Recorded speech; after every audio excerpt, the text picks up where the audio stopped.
Okay, Hawaii's hurricane season is fast approaching, and even though the 808 is known for its blue skies and its trade winds, those conditions can change for the worse. So there's a reminder to be prepared nationally, even locally. So right now we're joined with Dr. Rick Knapp with the Hurricane Center. He's a hurricane expert with the Weather Channel this morning. Dr. Rick, thank you so much for joining us. Hey, thank you so much for having me. It's good to talk to my ohana in Hawaii, having spent several years out there myself. Oh, we love that. Okay, so Dr. Rick, before we get into the actual hurricanes, I do want to remind our viewers here that, even lower grade systems can do just as much damage. So let's talk about even tropical storms first. Not nearly as strong in force, or even low pressure systems. Those can be very disastrous too. Absolutely. We are so on the same page. That was one of the main points I was going to make, because the hurricane season is not just about hurricanes. And in fact, as most of you know, Hawaii is very flood prone in much of the year. So even a tropical storm can bring strong enough winds to take out the power, to cause some damage, especially those of you who live on some of those ridge lines. And even a tropical depression, or what's left of a depression or a storm, can bring heavy rainfall and flooding. So we all need to be ready in advance for whatever kind of system we experience. And like you say, it does not take a hurricane to cause a water-related disaster.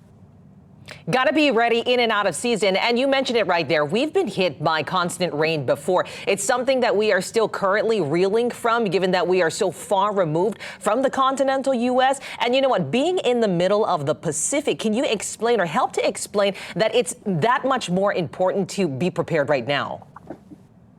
Yeah, and so what's interesting about that is Hawaii would, without the mountainous terrain, wouldn't be as prone to heavy rainfall and flooding because of the stability in the atmosphere and, usually the lack of thunderstorms like you'd see in a place like Florida, for example, where I spend a lot of time as well. But the presence of the mountainous terrain, and when you get any kind of low pressure system nearby, erodes that trade wind inversion, and then you can really get the heavy rains, especially in the mountainous areas. And then if you do get flooding, or you get wind damage, or any kind of large scale impacts, the isolation of the state from any other land areas from which help might come means that you have what is it? As I recall, a couple weeks of supplies on the island. A lot of people, you can be self-sustaining for a while, but in a large-scale event, help would need to come from outside. And the state of Hawaii knows that. I remember dealing with the civil defense folks out there when I worked for the Central Pacific Hurricane Center, and they have plans to deal with large-scale disasters, but it includes bringing resources from the outside.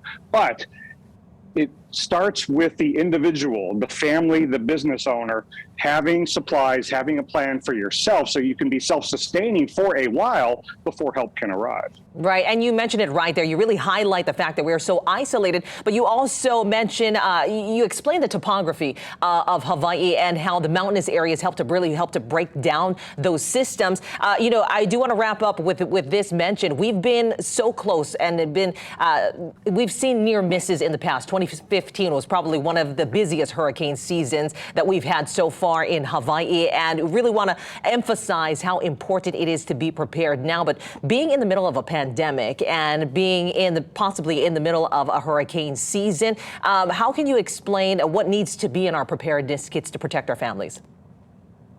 Well, it's not just supplies, the medical supplies, food and water, but anything that you would need to sustain yourself on your own, if that's non-prescription or prescription medications. Those who are most vulnerable, the elderly, people with compromised health conditions, need to be near a health facility so that they can get help even when the power goes out. But also, you got to think about not just getting through the storm, but the potential long and nasty aftermath. And that includes being insured. And you need flood insurance separately from conventional insurance. You don't want a weather or other disaster to become a financial disaster. And again, as prone as we are to flooding in the state of Hawaii, you've got to have insurance to cover yourself for flood, even if it's not a tropical system that comes your way. Very important things that we mentioned, and the things that we want to remind our viewers from an expert who is familiar with being in Hawaii and a weather expert overall. So, Dr. Rick Knapp, we really appreciate your time this morning, and we do want to remind our folks out there that hurricane season for Hawaii runs from June 1st to November 30th, but be prepared in and out of the hurricane season.